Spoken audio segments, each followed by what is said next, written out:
Margarita, welcome to Halloween Daily. Thank you so much for hanging out and talking to us today. Thank you for having me. Well, I am super excited. As you know, I'm a big fan. We all are here. We're constantly listening to your music on rotation around the house on my headphones. Um, Especially the newest stuff. You've got some real anthems in there. I love Other Side of Fear, and that's kind of become sort of a mantra around here this year for us. So I'm very excited to talk about everything you've got going on with Edge of Paradise.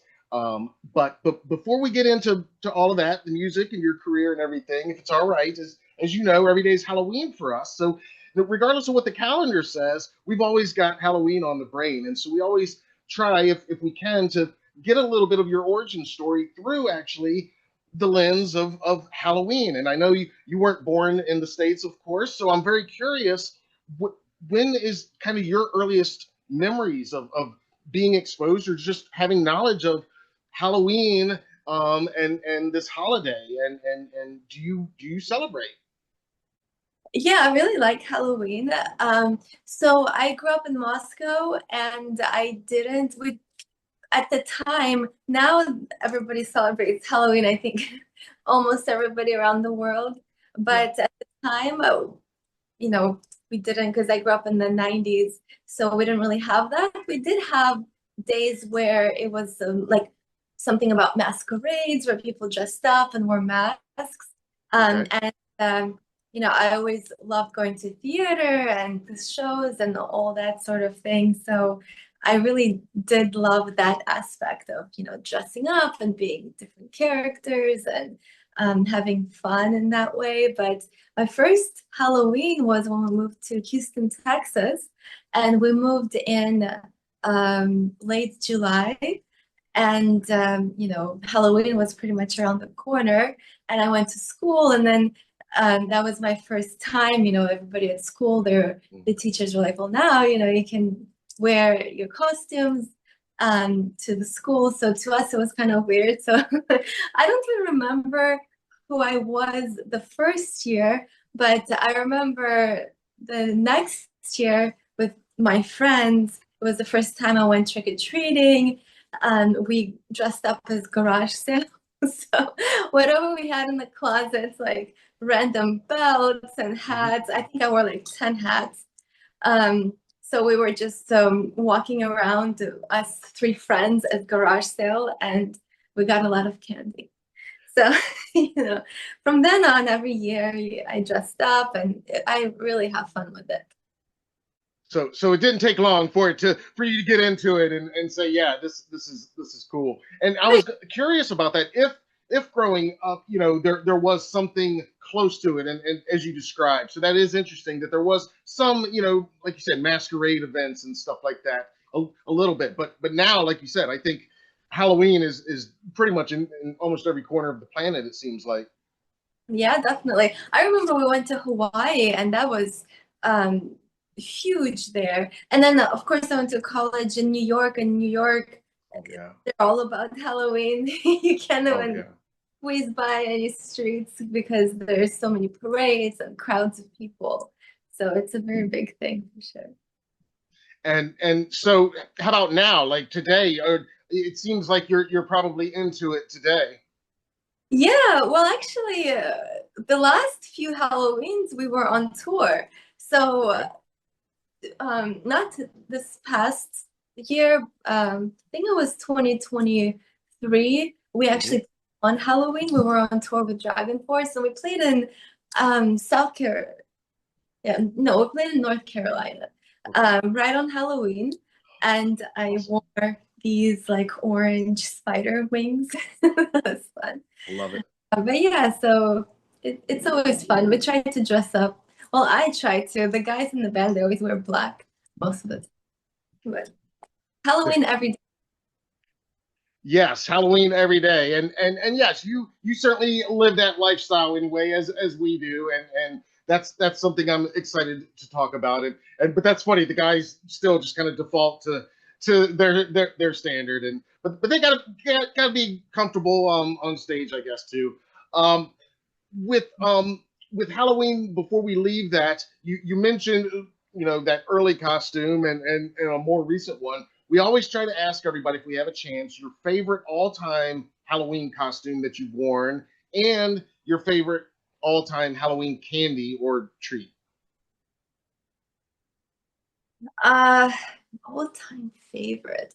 So, well, costume wise, I think it was my last year of high school.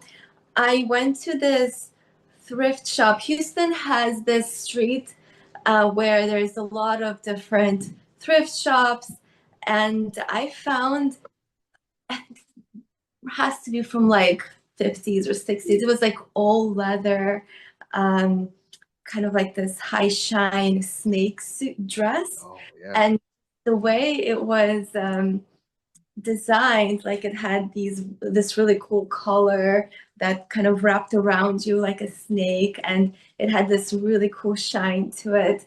So yeah, I wore this one. It was a kind of a fancy dress, but it was you know you could totally wear it as a snake outfit. And then I made this hat for myself. I like making stuff, so I just find random older things and I try to make stuff out of it. So yeah, it was my snake outfit. Um, I don't even know what happened to that dress because I think I moved to New York and then my parents moved and I don't know where it is right now, but I'm glad I thought of that because I want to find it. But it was definitely very cool. Uh, you could find a lot of cool things in different thrift stores sometimes. Definitely. One time I found a jacket from Joan Jett. It was in Hollywood, actually. Uh, Really, like one of her actual jackets. Her actual jacket, yes. Oh man, that's amazing. That's awesome. Yeah, you never know what treasures you're gonna find in there. We Yeah, found a lot of cool vintage Halloween stuff in thrift stores. Actually, we're always on the lookout for that stuff, of course. sure. How about a Halloween candy or treat? Do you have a favorite? Uh, well, at the time I always liked the Laffy Taffy things. I don't know Hmm. if you're into them. Very nice. Now fans will be bringing you bucket loads, pumpkin bucket loads at shows and stuff. Now that you've said that, you'll never have a shortage. Well, now I do. I really like chocolate, dark Yeah. chocolate, the dark better. Yes. Can't go wrong. Yes.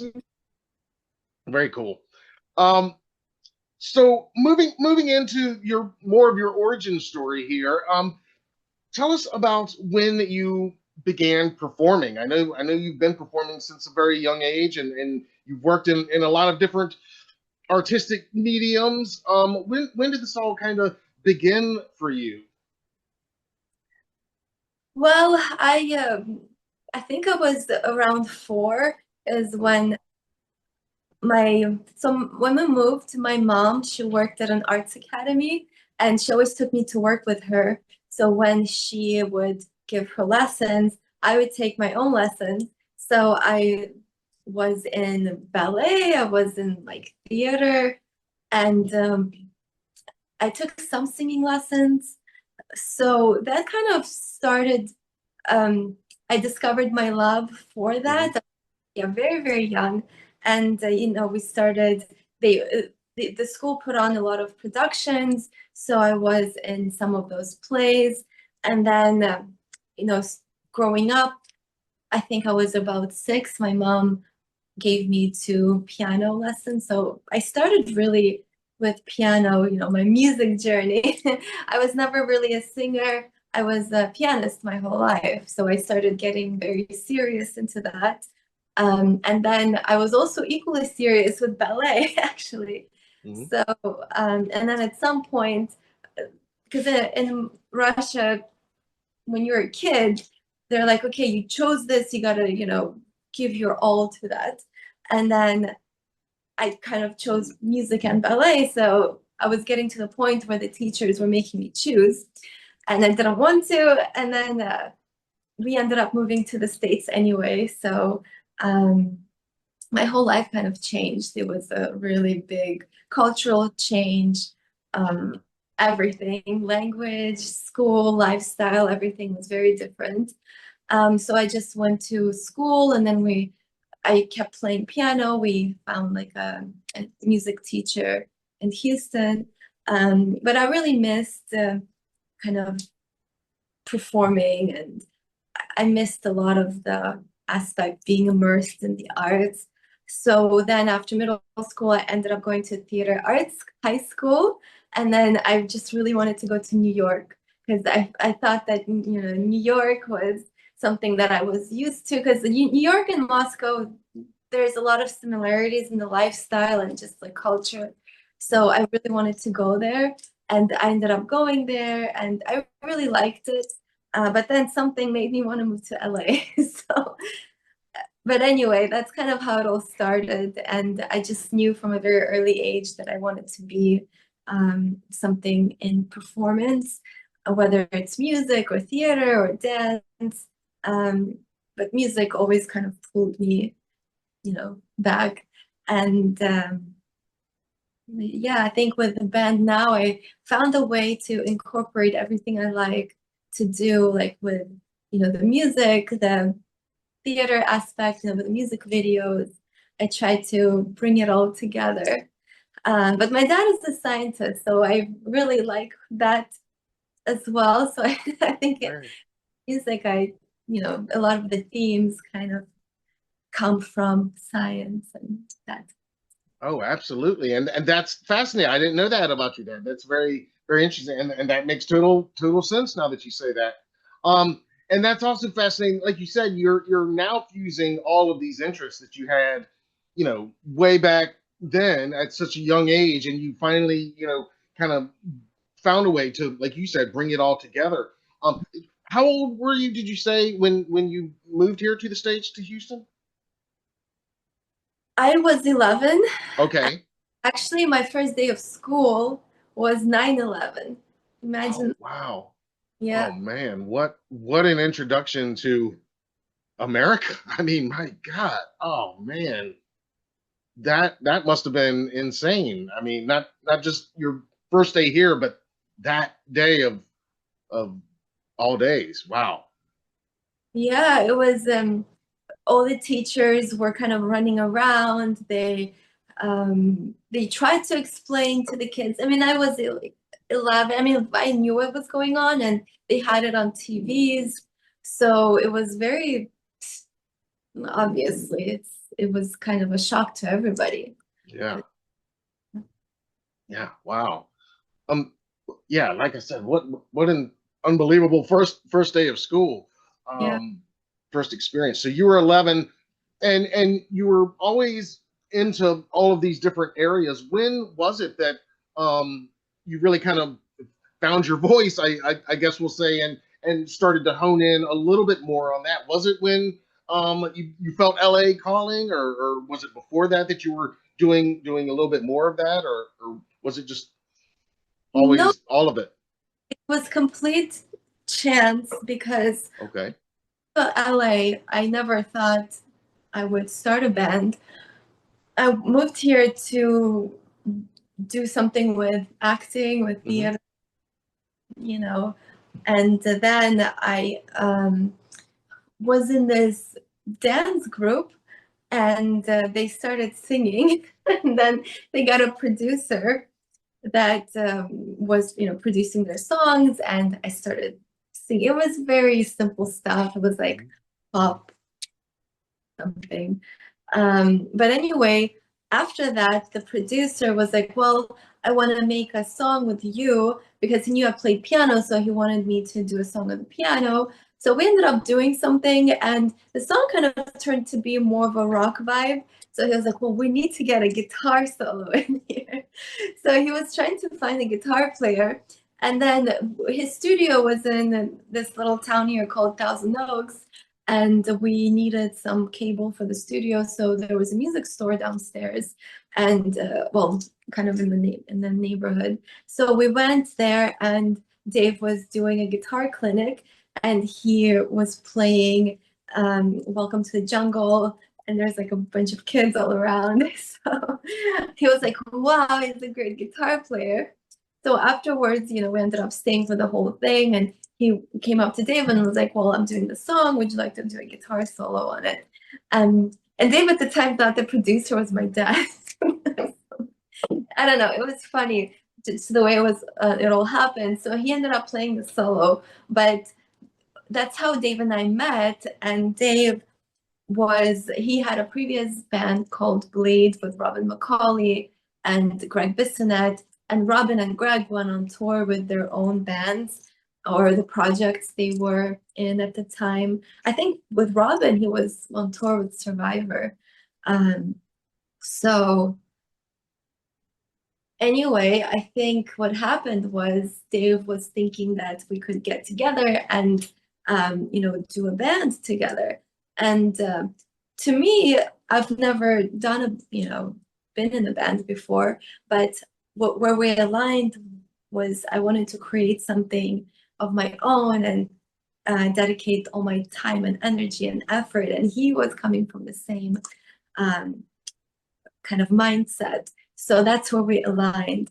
But it definitely took us a lot of years to figure out what we wanted to sound like. First song we ever wrote together was In a Dream, and it's still one of my favorite songs. But after In a Dream, we kind of went into, I don't know, we were trying to find ourselves. So the music we were coming up with, it just doesn't sound like anything like Edge of Paradise sounds like now. So it definitely took us a few years. I think it's until 2017 where we really started finding our sound. And then we came out with Universe, and that really put us on the track. So that's how it all began. Man, that and you've been on quite the journey since then, like you said. I mean, with starting with Universe and moving forward. But so when you guys got together and you're experimenting with the sounds, was there a moment or when did you guys realize that you had kind of arrived on, all right, this is kind of our thing? Because I do feel like at this point in 2025, you guys have it.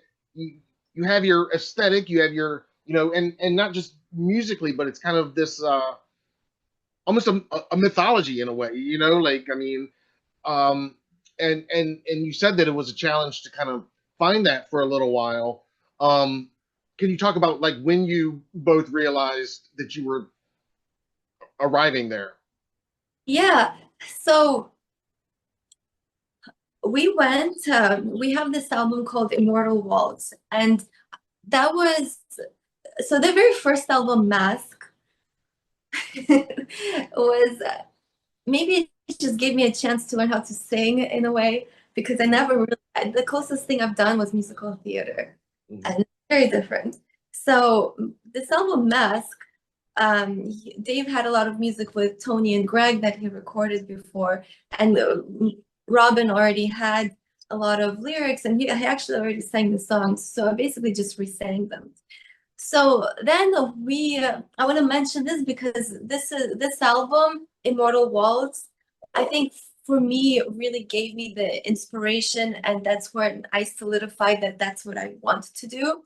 We got to go to Nashville and record with Michael Wagner. And Michael Wagner is a legendary producer. He did Master of Puppets, Metallica, Ozzy. I mean, all the 80s bands pretty much.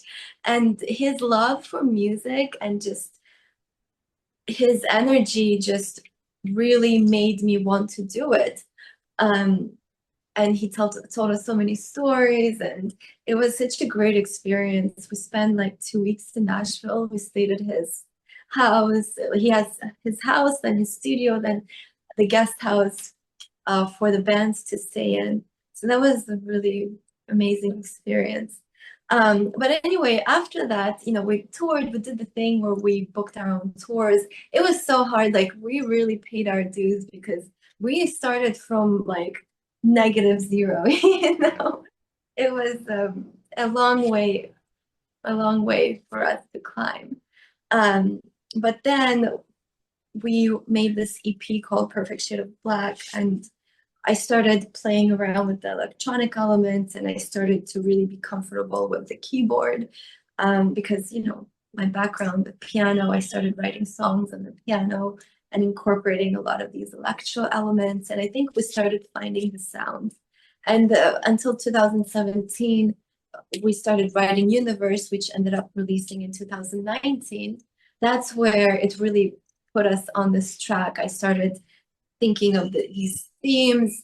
My lyrics started having more of the story, more of the concept, and I started coming up with this aesthetic that we have now.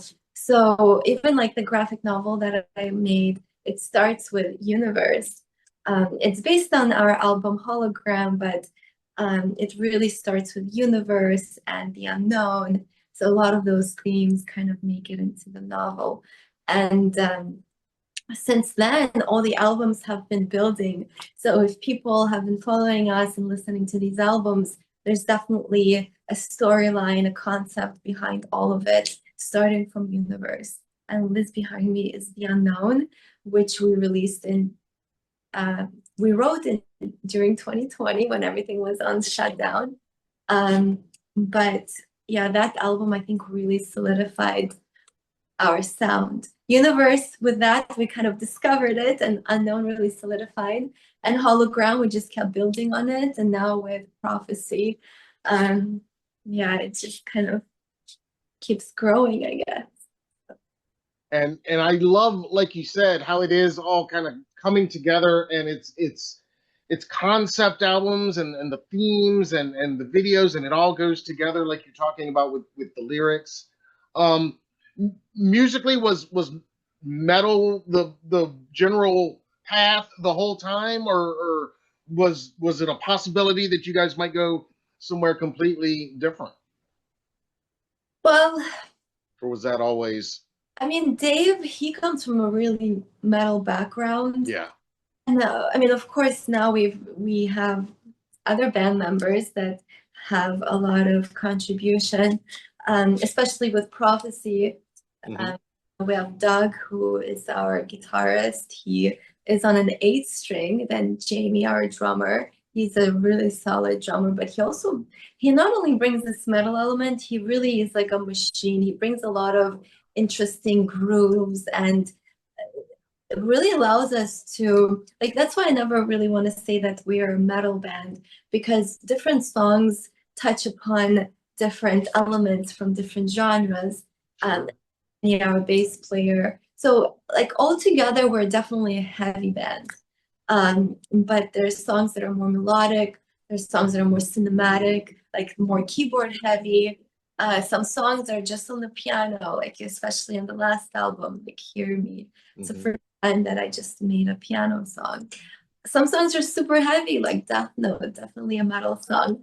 So we try to, and it's not like we try, it just naturally comes that we have that sort of variety in the style of music, I don't want to say style, because we kind of have the style that's coherent throughout, which has definitely that heavy element, but there's a lot of whether it's electronic or classic hard rock, or some solos are very like, Dave loves his influencers are Eddie Van Halen, Steve Vai, same with Doug. So you definitely hear some of those influences on the guitar. But altogether, we love Rammstein, and I like Nine Inch Nails, and so there's a lot of different elements in the music. Oh, I definitely hear a lot of those elements like you're talking about, and I love all those artists myself, so that's probably part of what why I enjoy y'all's music so much. Aside from the music, let's talk a little bit about some of your lyrics. You mentioned earlier about your dad being a scientist and some of your inspiration coming from that, because I wanted to talk about some of your inspirations and where some of that comes from, and also the fact I was wondering, like you said, cinematic is certainly one way to describe your music. I would say it feels very cinematic when I'm listening to it, and then of course there's the music videos, which are very cinematic and go along with it. Do you get inspired by cinema, by movies, and if so, are there any examples you can tell us about, and other examples of what inspires you lyrically? Yeah, well, even on the music front, I definitely love movie soundtracks. Actually, one of my favorites is the soundtrack, the theme from Requiem for a Dream. And Yeah, we have that song right now, and I put lyrics to it. So it's going to be very different. I'm very excited about it. But yeah, I love Clint Mansell. I love Hans Zimmer. All those sort of epic movies, epic soundtracks. I really love. Um, but lyrically, I've always been fascinated with science and with technology. Even before this, now AI is kind of taking over everything. I gotta say, I was the first one, well, maybe not the first one, but I started talking about this stuff from our album Universe. That was kind of like the theme, the machines, the growing of artificial intelligence, how it's going to merge with our mind. Actually, The Unknown, one of the songs on their Digital Paradise, is all about that. It's oh, how I can love that one. through digital existence by kind of merging with this cyber, digital world. And but the thing is, I always in the earlier albums, I kind of left it up to the listener to decide. I left it open-ended to see how they feel about that. And I would ask questions like, would you want to like, kind of merge and live forever through this digital existence? And a lot of people would say no, no to technology. And then some people were like, yeah, but majority was like, no. And then, as the years go by and everything sort of exploded with this AI thing. Um, with hologram, it Mhm. was kind of right on the brink where it was started to get really prevalent. Because with hologram, um, and that's kind of the theme of the graphic novel, Hologram Enslaves to Forever, is, I made this world where we have this technology where we can travel anywhere through by being holograms. So you can go to the most volatile planet in the universe where obviously your physical body would never survive, but you can experience it through holograms. So, anyways, but I painted like all of these um, scenarios where it could go wrong, where it could divide people, and it's kind of mirroring what's going on a little bit with our AI kind of making its way into a lot of different fields, a lot of artistic fields, right? A lot of artists are, and I know me included, uh, there is a little bit of that threat because now with the press of a button, anyone can just tell the computer to create something. But I think we still, as humans, have that superpower that we can create something out of nothing, and AI, draws something from what's already there. So I'm not, with prophecy, it kind of draws more about how we are going to use, use this technology to progress as a human race. And um, I definitely stand on the side of humanity. There's a lot going on. Every song, there's a lot going on. So it's hard to just kind of talk briefly about it. But I'm definitely on the side of humanity, but I I'm not afraid of where technology is leading us. I try to use it as a tool or going to use it because I think it's just, we can't run away from it. It's kind of like when I started taking over everything. Can't fight it. I don't know. What are your thoughts on it? I'm curious. Yeah, I mean, it's a lot of it's definitely scary, but like you said, I mean, in so many ways, it's like the genie's out of the bottle. So it's like now we just have to navigate somehow and figure it out, maybe.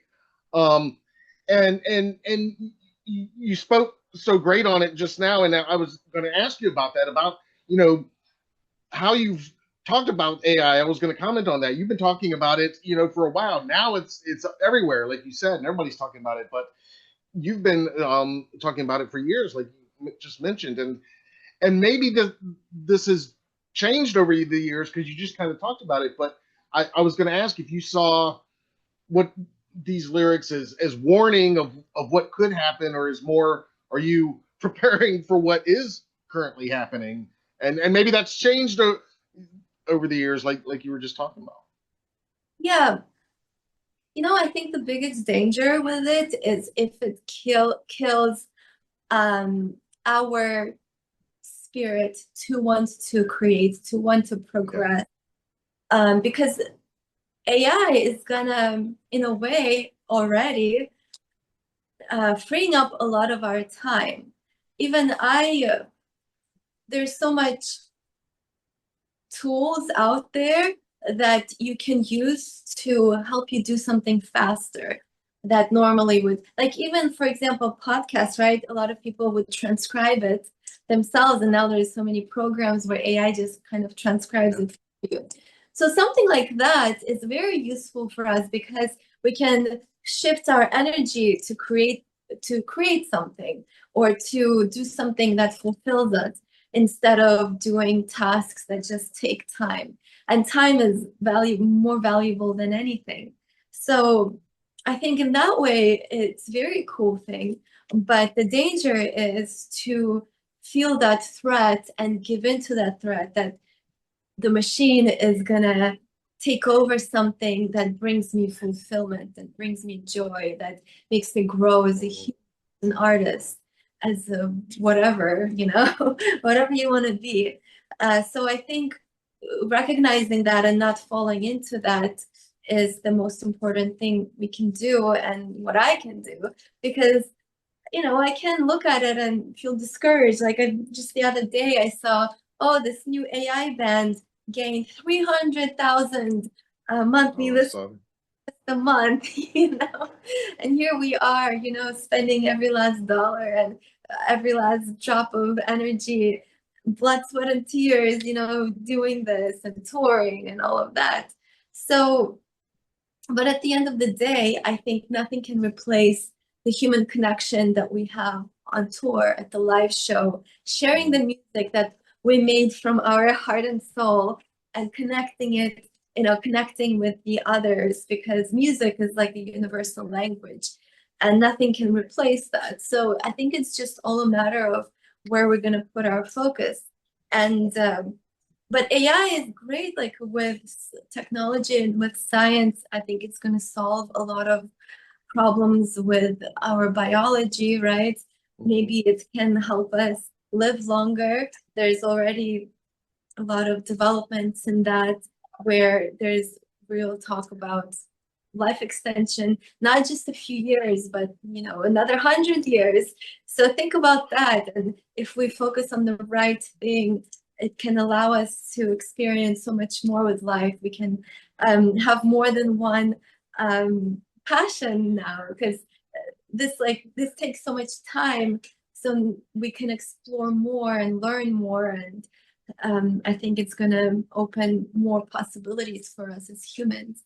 So that's definitely a positive way to look at it. And Mhm. that's, you know, but fun, especially with the music. And I do that myself with the songs. I think of doomsday scenarios and it's fun to explore that, you know, but in life, to be positive. Yes.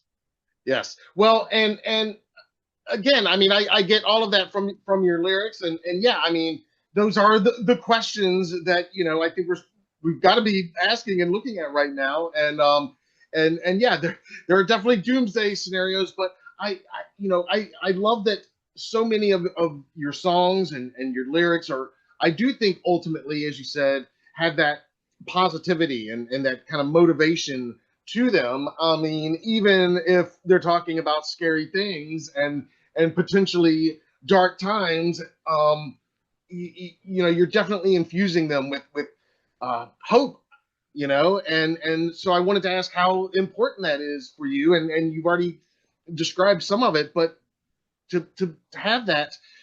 hope in there, even talking about, like you said, some of these possibly darker scenarios.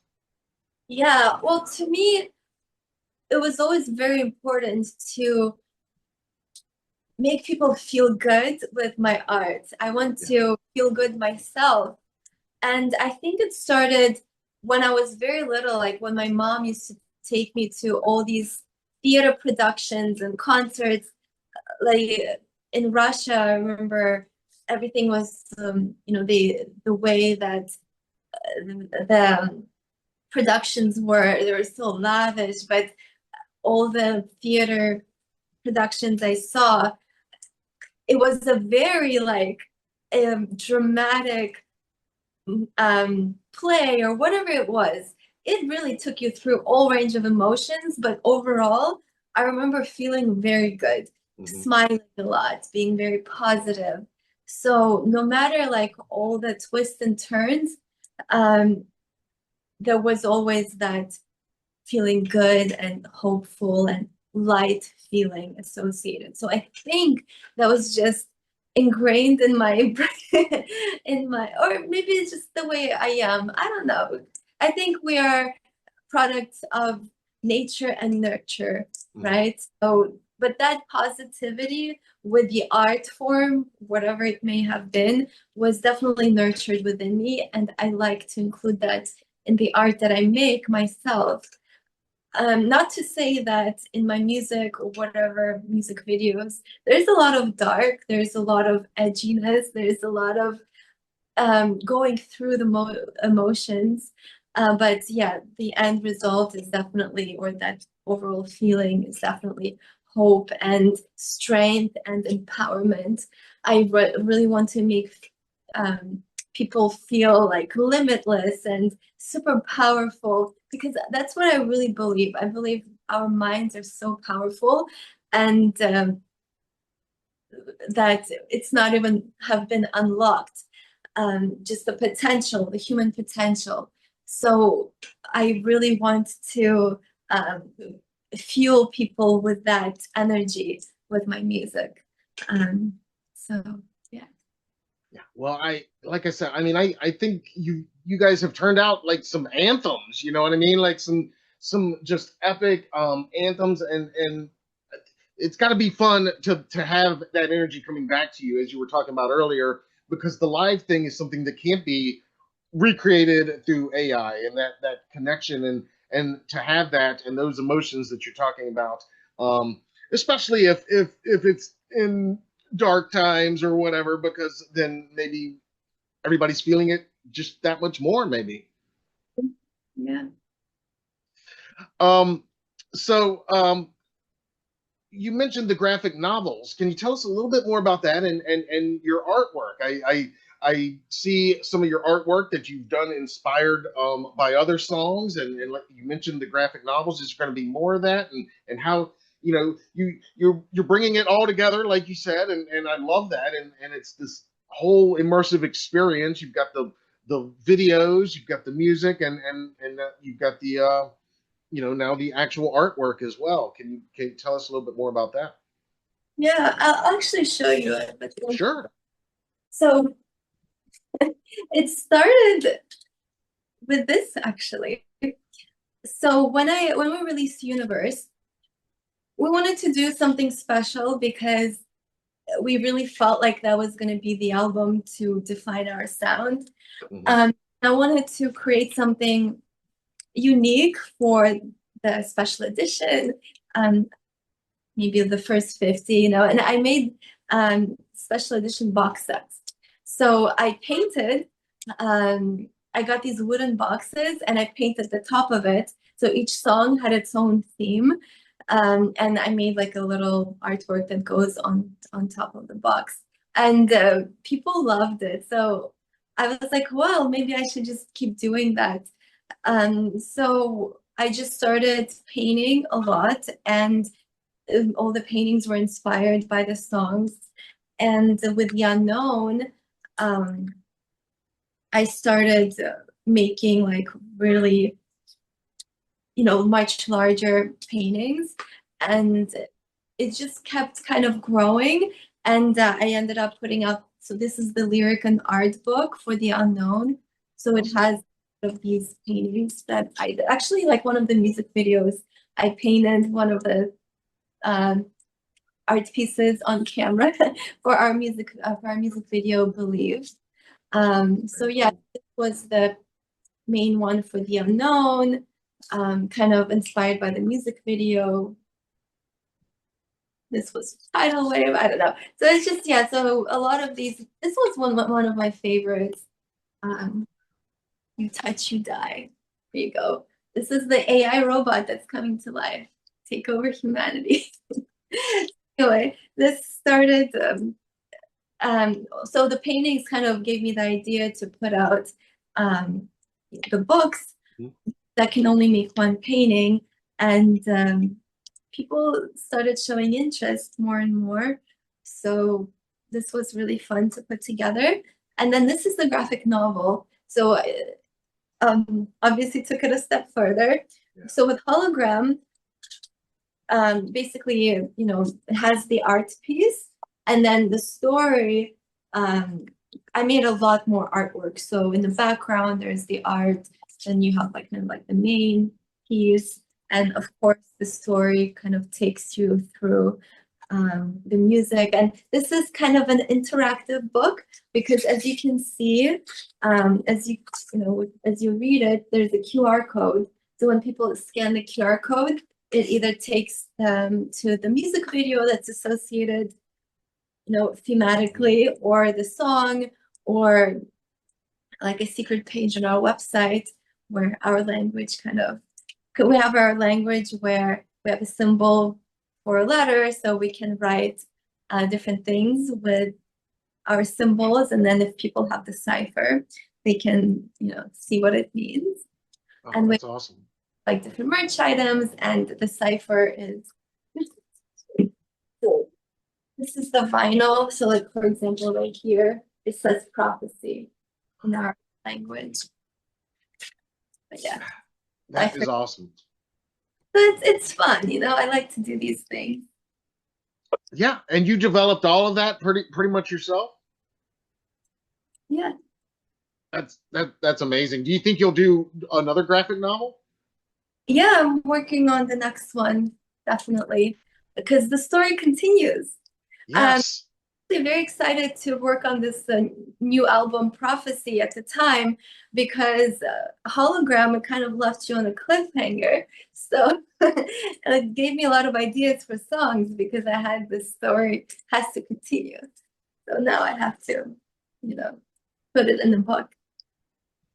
How would you describe the ongoing story? Like I said, it's almost like your own mythology for Edge of Paradise, and if you're following the videos and the lyrics and all of this, like if fans are just starting to get initiated to all this, how would you kind of prep them? Well, so Hologram kind of left off where, so the Edge of Paradise crew, you know, we have different character names there, but we're on this most volatile planet.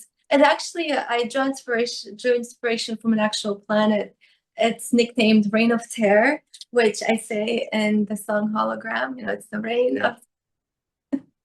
So it's a very fascinating planet. But anyway, we end up there, and in the graphic novel, I say that, you know, one of the most advanced civilizations actually came from that planet, and they merged with AI. So that's where we end up, because that's where we're looking for the answers, or we're looking for a piece of technology we need. Anyway, so at the end of the book, the leader, this rogue leader of the civilization that ended up helping us, he sacrificed his whole race because they merged with AI, and AI kind of gained control. So I don't know if I want to give it away if you haven't read it. Okay, yeah. But he sacrificed his people to bring us back into our physical bodies, and to kind of cut the link between humanity, you know, us and AI. But we don't know if AI was so smart that we trusted him And that's how AI got transferred to planet Earth. So it kind of leaves you hanging, whether you don't know if he was um, guiding us as a human, or as the original human, or whatever, or as AI. So, but also I kind of painted in a way that AI is not all evil. So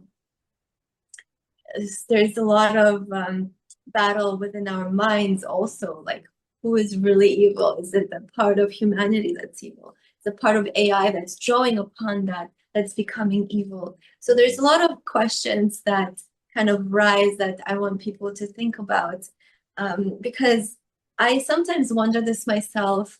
If we get to a point advanced enough where we actually do merge, we have, they have some kind of chip that there is actually already a chip that's kind of based on biological cells. It's like a merger of technology and human neurons.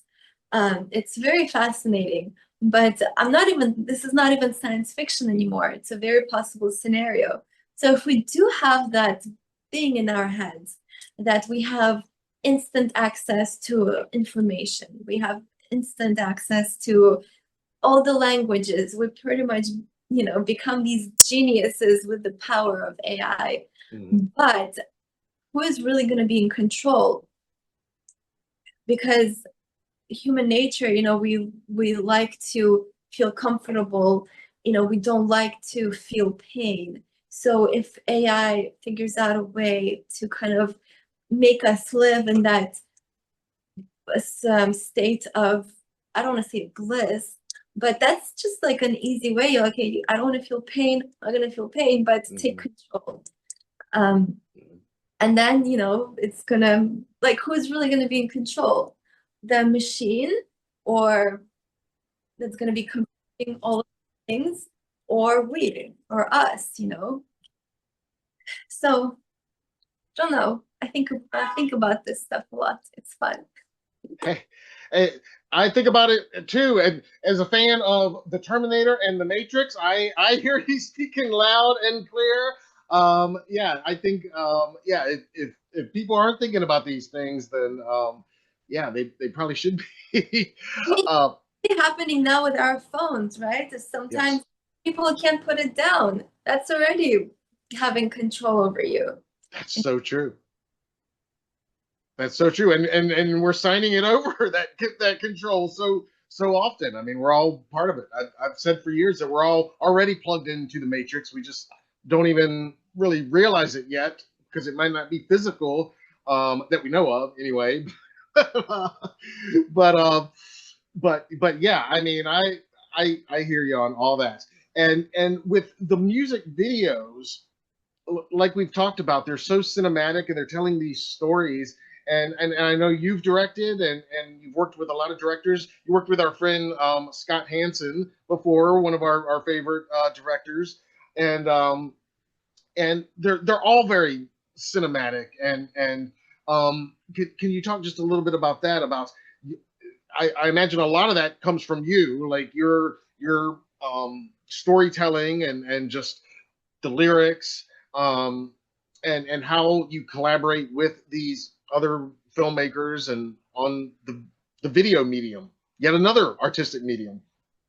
Yeah, I love making music videos, and I'm very lucky that so far we've worked with so many great people, because one thing is to have the idea, but to execute it, Yeah. it's not as easy. So with me, like when I'm listening to the song, I already kind of have all the visuals. I So figured. I was going to ask that, but yeah, I first thing is I have to just close my eyes and see it in my head. And then I try to relay those ideas to whoever we're going to be working with. Scott was amazing to work with. And you have that kind of rapport with the person, and you know that that's the right person to work with, because like, okay, yeah, I get that. Maybe we can do this. So they kind of take your ideas and they build on it. And it just becomes this collaborative process that's super cool. So yeah, he made our video Digital Paradise and The Unknown, and that's kind of how I started making props as well, and started incorporating that in our merchandise store as well. With The Unknown, I made that pyramid, and Scott was like, "Wow, let's light it up," and he Mhm. made it very cinematic, uh, shots of it. So we started putting that in our merch store, and so I made those pyramids, but it all started with that video. And with Digital Paradise, like those cables and yeah, I just really love making stuff. And I think it comes from my theater background because I just really love all of that. And I loved doing stage design. I remember in high school, I was feeling so cool, like walking with my belt of like, I had like a screwdriver machine and like a saw and like all these All your cables. tools. Yeah. So that was a lot of fun. Um, but yeah, and then we out here we work with Caleb and Isaac. They have a production company called No Face Studios, and we filmed some of the latest video from Hologram and from Prophecy. And Alan Stubbs, who is a set designer, he really helped me bring the vision, for example, for Death Note and for Rogue. He helped us build a lot of those pieces that you see. Well, he built them that you see, like the pod we're laying in, or our video for Basilisk. All that environment, he built all of that. So it's really cool to work with people that's his profession. He's a set designer, so he listens to my ideas and he's like, okay, yeah, I can do this, I can do this. And of course, we have to figure out a way to cut costs to like a minimum. So it's amazing what you can do these days just by getting materials and using your hands to create that and give the illusion of this world that on camera can really translate into something super cool. So yeah, it's very important to have a team of people that you work with, that you can trust, and you just build the creativity with. And then I learned how to edit videos myself, so I really love to do that because that's where I can really kind of bring it all together how I see it in my head. Hmm. Because I mean, of course, there's a lot of great editors out there that are way better than me, but I think I just have so much care and love because it's our project. So I wanted to have that final touch myself.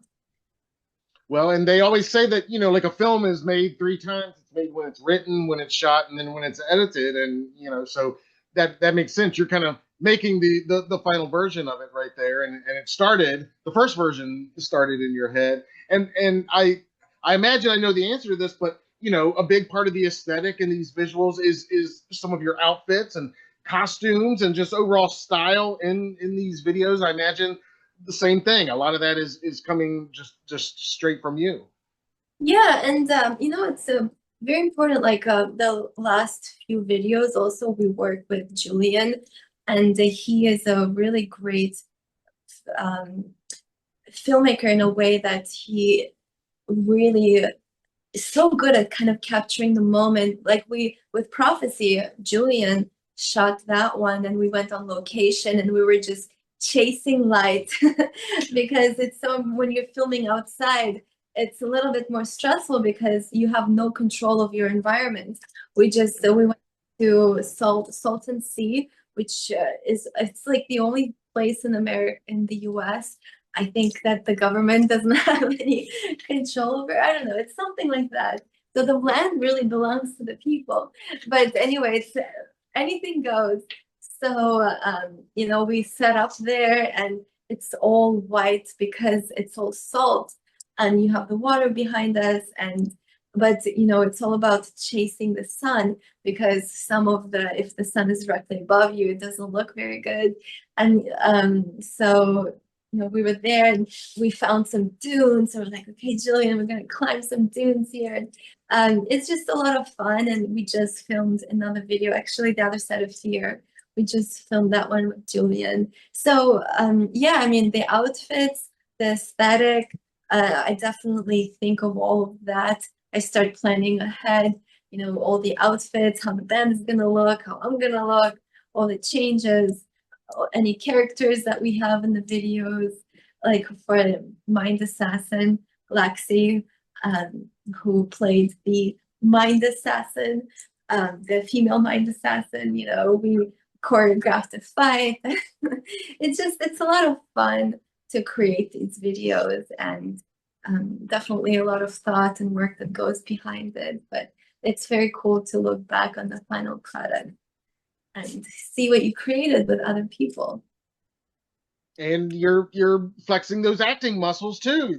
That you know you talked about yet another artistic medium, and but yeah, that I mean that must have been fun. Like you said, the fight choreography and getting to do some action stuff like that.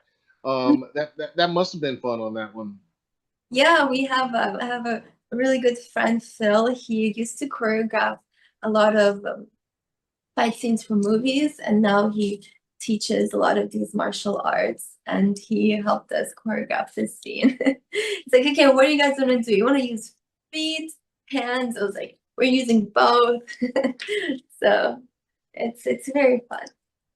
That's awesome. And you mentioned that you just got done shooting a video for The Other Side of Fear. That's off the recent album. That's like I said, one of my current favorites. I listen to it all the time. And great lyrics. Again, just a great kind of anthem. And but you're doing something really cool with that video too, with the fans. Can you explain what's going on with that? Because I think that's a really cool idea how you're including the fans on that. Thank you. So I'm starting to put it all together now. So fans, I asked them to write one of their fears on or multiple fears on a piece of paper and show it to the camera and then destroy it however they want, whether it's ripping the paper apart or burning it. I got so many cool videos. Some people are torching, you know, there's some kids torching the paper or ripping it apart or smashing it or burning it. So it's a lot of fun. There's still some people that are submitting, so I'm waiting for those last few videos, and then I'm gonna put it all together. I think it's gonna be a very long video because I think what I'm gonna do is throughout the part of the song, there's going to be a screen where it's like transmission from Earth, and then it's going to be the videos of people kind of interlaced with ours. And then I'm gonna, because we also have the instrumental version of the song, so I think I'm gonna let the song keep going into the instrumental version and just keep the videos going because we actually have some of we know this great family of kids, musicians, and they filmed themselves playing our entire song. So I have a lot to work with. There's a lot of footage. So I'm excited to put it all together. It's gonna come out with like this family, Edge of Paradise family project. So it'll be very fun. Yeah, that sounds very cool. We'll definitely be looking forward to seeing that. Like I said, I mean it's a great song, so but it sounds just like a cool idea to and a cool way to include the fans, and I'm sure it's going to be very awesome for them to be able to see themselves in one of your videos. So looking ahead now, I mean, is that the next thing we can look forward to? That video dropping, and then you mentioned the Requiem for a Dream. Is that going to be the next new music coming? Can you say or when we can expect that? Yeah. Well, now we're in between album cycles, so I always like to throw in a cover in between. So Mm-hmm. that's why I've actually wanted to remake this song for like 10 years. So for some reason, it felt like the perfect time right now. So we're working on that on the song front and gonna be a music video for that as well. So that's gonna probably release maybe in August. And yeah, the other side of fear video, I want to put it out at the end of this month. I have to talk to Napalm about it, but I would definitely don't want to wait too long. And then there's some touring talks for the end of the year. So I think we're gonna tour more September or November, I'm not sure yet. And that's most likely going to be US. And then we're going to go into the next album cycle, work on the new music. And then we have Europe for next year as well. So yeah, there's always a lot in the works. Um, we don't like to be stagnant, you know. I always like to keep things moving. And then the next graphic novel. I'm actually working on making the first graphic novel into an audiobook. So because we have so many instrumental tracks of the hologram album that I want to incorporate that into an audiobook and maybe have some visuals to go along with it as well, like in video format. So let's see. That's cool. So would it be you reading the audio then? Yeah, I would read it and then maybe have some background Hmm. from music and maybe use AI to make some video content for it. Hmm. No, some people would be like, but why not? Yeah.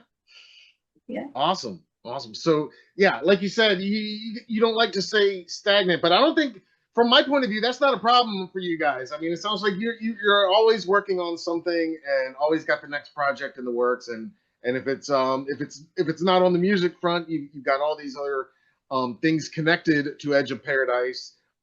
Just like you said in the beginning, it's like all your childhood passions, you figured out how to bring it all together into this one um, form of expression, I guess. Um, it's awesome, and I think your fans find it inspiring. Thank you. Thank you.